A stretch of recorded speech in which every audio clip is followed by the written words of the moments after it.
Hey guys, this is Shannon with Nearly Organic Noshing, and today I'm going to make a small batch of blackberry preserve.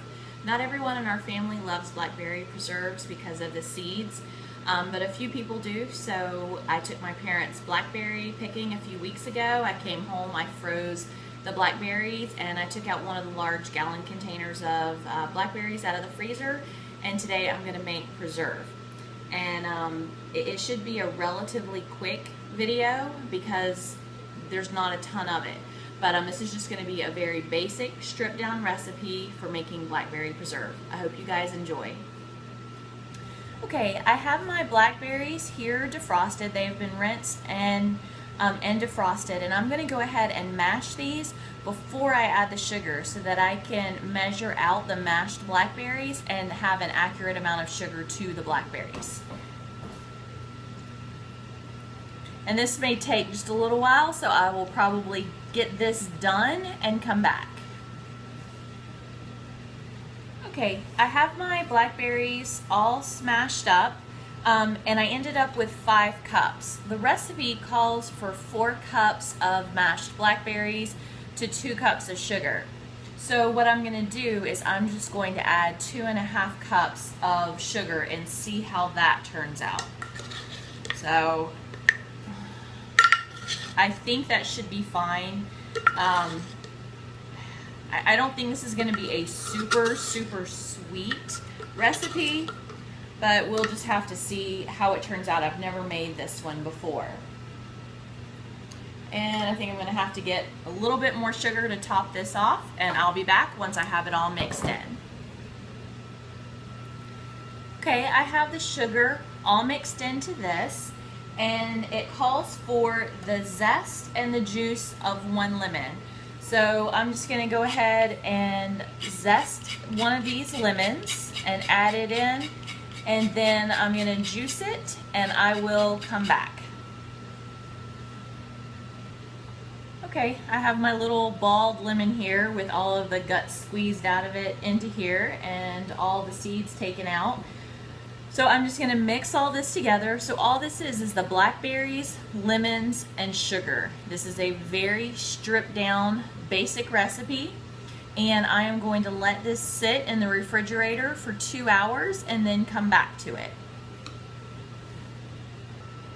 Hey guys, I just thought I would just show you a little tip that you can do.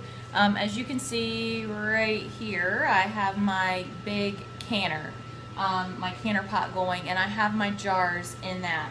And because I'm a little limited for space today, I could use this, which goes up and down, and it's a small one. It could go on the back, but I have room in my big pot right now that I'm just taking this little wire basket and I'm just setting it down with all of my little pint jars in there. So I'm just using 1 large container to boil my jars and my lids and bands all together at the same time, so that I don't have to have multiple pots of water going. So something you might want to think about, look for one of these. It could just go in there along with everything else.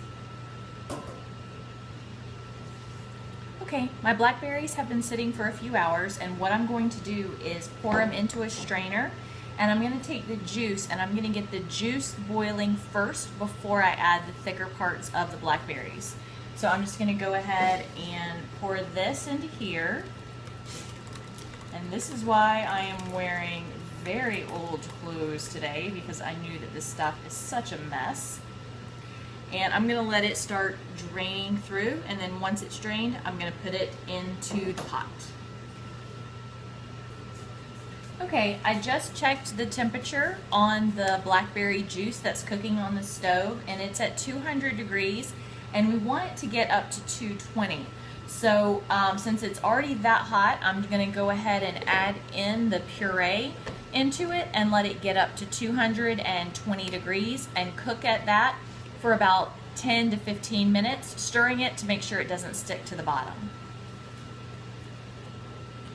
When you're making jams and jellies, if you have one of these, it really helps. It's one of the hands-free whisks. I have it in a couple of my other videos, and I need to go switch some laundry, So while this is cooking away to make sure it doesn't stick to the bottom, I'm just gonna toss my hands-free whisk in there and let it take care of it so that I can go switch laundry. Just an idea, something you might wanna pick up.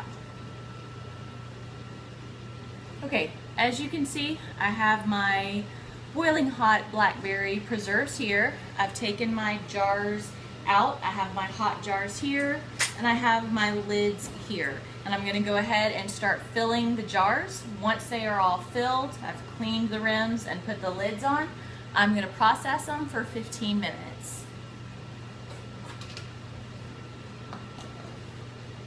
So just go ahead and fill a couple of these, leaving plenty of headspace at the top.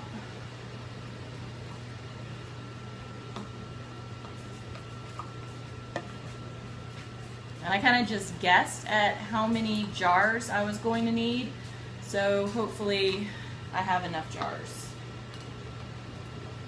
But if not, we'll be making some refrigerator blackberry jam, and we'll just put this in the fridge and use it up, whatever's left.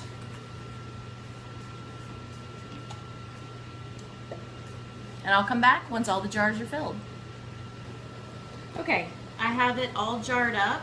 I ended up with 1 extra jar, which is fine. I always try and put 1 extra jar in the canner than what I think I'll need, just in case I have too much. So I have everything jarred up. I'm gonna put them in the canner now and process for 15 minutes.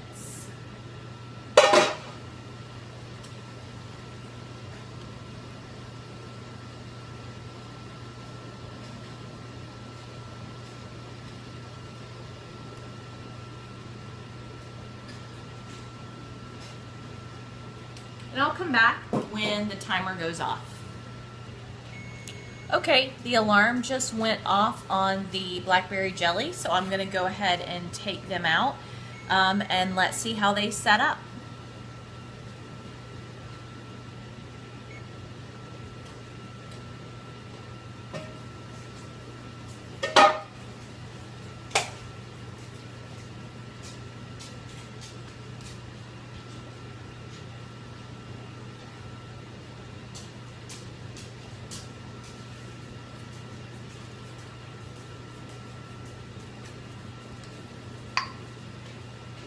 Oh, just heard a pop.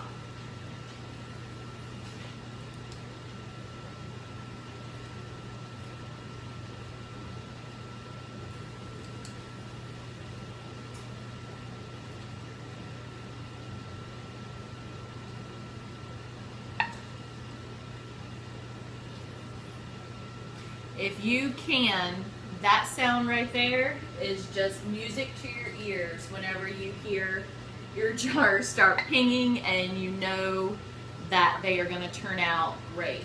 So that's all of the blackberry jelly or the blackberry preserves, I guess. And I am going to let them cool off just a little bit, and then so that they're not disturbed, I have them on a towel, and I'm just going to slide them across to the other end so that I can work on my pickles. Hope you guys enjoyed this video.